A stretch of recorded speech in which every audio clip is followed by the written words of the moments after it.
नमस्कार आप सभी को। मैं शिवम सारस्वत आपका स्वागत करता हूं अपने YouTube चैनल डेली एनालिसिस में। आप सभी से रिक्वेस्ट है, जिन लोगों ने मेरा चैनल सब्सक्राइब नहीं किया है, बिना सब्सक्राइब किए वीडियो देख रहे हैं, तो प्लीज़ मेरे चैनल को सब्सक्राइब कर लें और बेल आइकन को प्रेस कर दें और आगे भी मेरे चैनल को शेयर करें, मेरी वीडियोज़ को शेयर करें। फ्रेंड्स, इस समय भारत में कोरोना की स्थिति बहुत ख़राब होती जा रही है। कोरोना के कारण अब तक लाखों लोग अपनी जान गंवा चुके हैं, करोड़ों लोग कोरोना से संक्रमित हो चुके हैं। इस समय भारत में वैक्सीनेशन प्रोग्राम भी चल रहा है और वैक्सीन्स लोगों को लग रही हैं। पहले 45 वर्ष से ऊपर के लोगों को लग रही थी, अब 18 से ऊपर के लोगों के लगने लग गई हैं, स्टार्ट हो गई हैं वैक्सीन लगना। इस दूसरी लहर ने हमारी स्वास्थ्य व्यवस्थाओं की कमर तोड़ कर रख दी। जो स्वास्थ्य व्यवस्थाएं हमारे यहाँ चल रही हैं, उनकी पोल खोल कर रख दी। इस समय सभी देश विश्व के कोरोना से जूझ रहे हैं, किंतु सबसे ज़्यादा जो देश जूझ रहा है वो इस समय भारत है। भारत में मेरा मानना है कि यदि ये 5 राज्यों में चुनाव न होते, उत्तर प्रदेश में पंचायत चुनाव न होते, ये चुनाव न होते, तो शायद कोरोना की दूसरी लहर इतनी हावी नहीं होती। किंतु इस बात पर किसी ने अमल नहीं किया। इसके लिए जिम्मेदार लोग नैतिक रूप से दोषी हैं ही। किंतु अब जो हो चुका है उसमें कुछ किया नहीं जा सकता। जो नहीं हुआ है अभी, जो होने वाला है उसको रोका जा सकता है। अभी वैज्ञानिकों का मानना है कि कोरोना की तीसरी लहर भी भारत में आ सकती है। अगर भारत सरकार अपनी नीतियों में थोड़ी सख्ताई लाए, अपनी नीतियों को थोड़ा सख्त करे, तो हो सकता है कोरोना से बचा जा सके, लोगों की जान कम जाए। एक तरफ लोगों का मानना है कि कोरोना से मरने वालों की लोगों का 2 लाख करीब जो आंकड़ा है वो सरकारी आंकड़ा है, किंतु संख्या वास्तविक रूप में इससे कुछ अधिक है। खैर, जो भी हो, है दुखद ही। किंतु सुखद खबर यह है कि विश्व का हर देश, लगभग हर देश, चाहे वो अमेरिका हो, फ्रांस हो, इज़राइल हो, सऊदी अरब हो, बांग्लादेश हो या और कोई अन्य राष्ट्र हो, यहाँ तक कि बगल के पाकिस्तान वालों ने भी कह दिया कि करने नहीं वाले, इतना है नहीं उन लोगों के पास, पता है, पर इच्छा जाहिर की है सहायता करने की। खैर, कुछ नहीं कर तो नहीं पाएंगे, लग रहा है अपना नहीं कर पा रहे तो हमारा क्या करेंगे। खैर, छोड़िए इस चीज़ को। पर सराहना की जानी चाहिए सभी के प्रयासों की, और पाकिस्तान के प्रयासों को भी सराहना की जानी चाहिए कि कम से कम कुछ तो सोचा।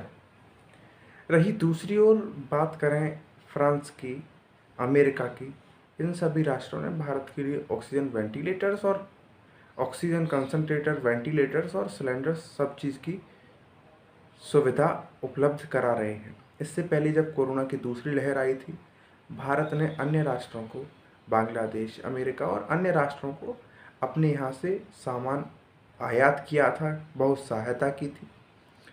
वैक्सीन कई राष्ट्रों को मुफ्त में दी गई। पाकिस्तान, बांग्लादेश, अन्य अफ्रीकी राष्ट्रों को भारत द्वारा वैक्सीन की सहायता उपलब्ध कराई गई। ये जो भारत इस समय सहायता प्राप्त कर रहा है, इसका श्रेय वर्तमान सरकारों को तो जाता ही है, इससे पूर्व में सरकार हैं उनको तो जाता ही है, किंतु इसका सर्वश्रेष्ठ जो श्रेय है, सर्वाधिक जो श्रेय है, वो मैं देना चाहूँगा भारत के प्रथम विदेश मंत्री पंडित नेहरू, जो कि प्रधानमंत्री भी थे। और उन्हीं की नीतियों का कारण है, उन्हीं की नीतियों के कारण यह हो रहा है कि भारत की सहायता करने के लिए पूरी विश्व धरा से राष्ट्र सामने आ रहे हैं और भारत की दिल खोलकर फ्रांस से सहायता भारत को कर रहे मदद हैं आ रही है। कोरोना से लड़ने फ्रांस के ने लिए। भारत को ऑक्सीजन कंसंट्रेटर्स, ऑक्सीजन सिलेंडर्स की सहायता प्रदान की है।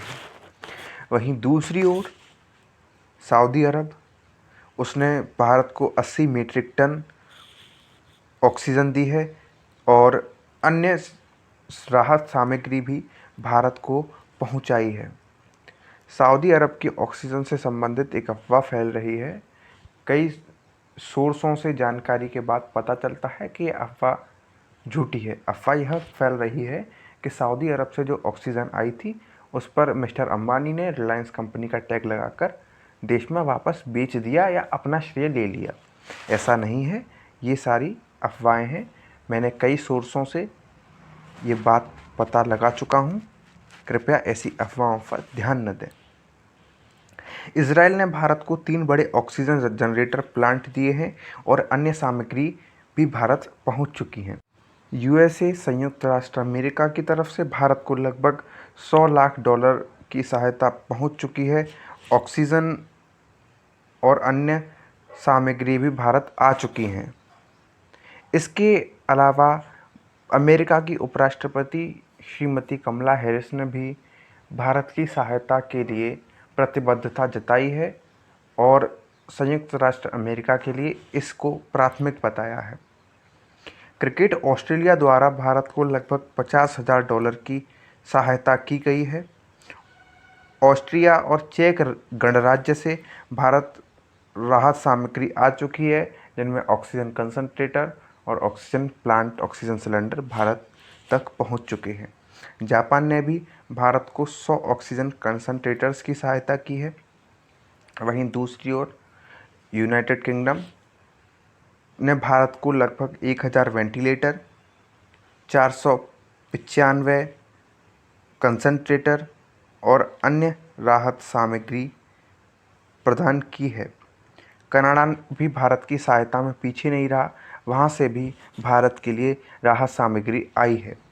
रूस से भारत को कई प्रोडक्शन यूनिट, 75 वेंटिलेटर और 2 लाख दवाइयों के पैकेट भेजे जा चुके हैं। कोरोना से बचने के लिए हमारे पड़ोसी देश बांग्लादेश ने भी 10,000 रेमडेसिविर इंजेक्शन भारत को प्रदान किए हैं। जर्मनी की ओर से भारत को ऑक्सीजन एवं अन्य सहायता भेजी जा चुकी है। दूसरी ओर चीन और पाकिस्तान ने भी भारत की सहायता के लिए प्रतिबद्धता जताई है। आप सभी से निवेदन है, घर रहें, सुरक्षित रहें।